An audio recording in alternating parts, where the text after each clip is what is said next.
is Ines Lezama. I have been Nutrition Cluster Coordinator in Ethiopia for a year and a half.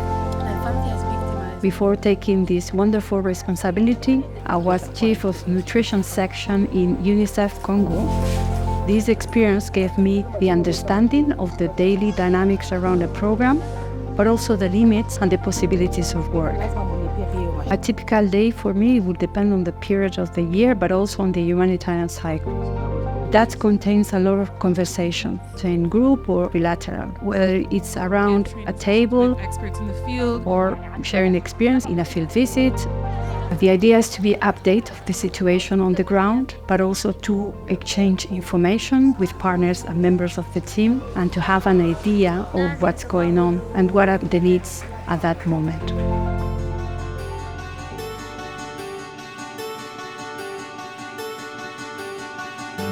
With more than 28 humanitarian partners, including UN agencies, international NGOs and national NGOs, government ministry, at 6 subnational coordination structures, we are coordinating the emergency nutrition response for 4.9 million children and women with an annual budget of 360 million USD. The nutrition cluster that works in a hybrid way with the government of Ethiopia has as priority to save as many lives as possible, responding to all the needs for affected population timely and efficiently.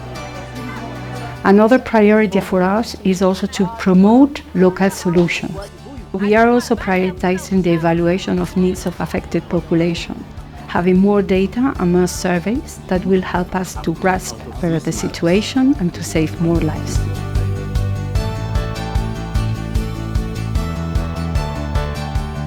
I do believe that strategic coordination and leadership is synonym of adding, multiplying, unifying for change, but also for common purpose.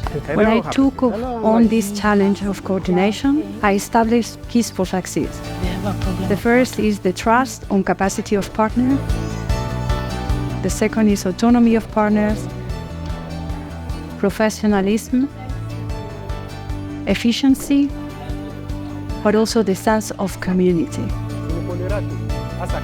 One thing that stands out above all is the advocacy work and the communication work that we do with the Ethiopian government, but also with the humanitarian coordination fora. We do it on behalf of the entire sector and also in relation with technical, strategic and political matters.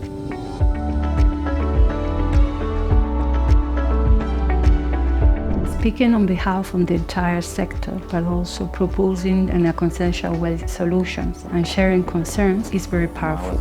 This is why one of the biggest challenges as nutrition cluster coordinator is to build a true sense of community among nutrition partners.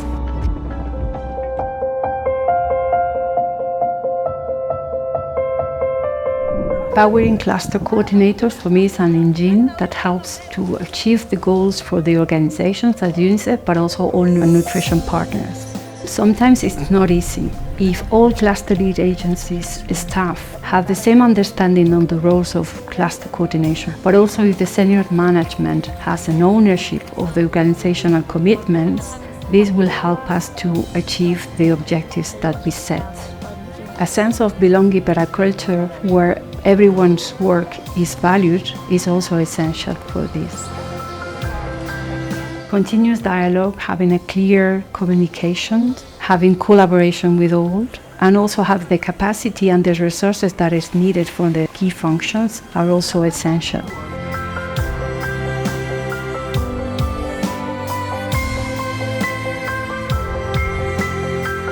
I think that the cluster coordination role helped me to be more strategic, but also to have a more holistic vision of the work that we can do. Also to not having limits in terms of new initiatives. I think that this role promotes creativity.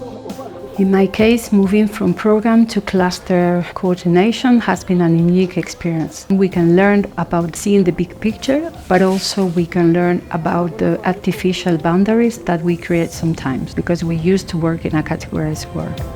After this chapter, I see myself working in collaboration, but also in a teamwork and kind of leadership, and I will be inspired to work to do big changes for children and women.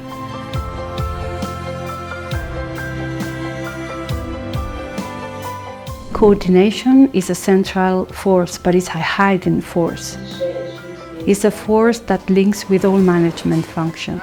It is essential to save lives, to provide response to affected population in a timely and efficient manner.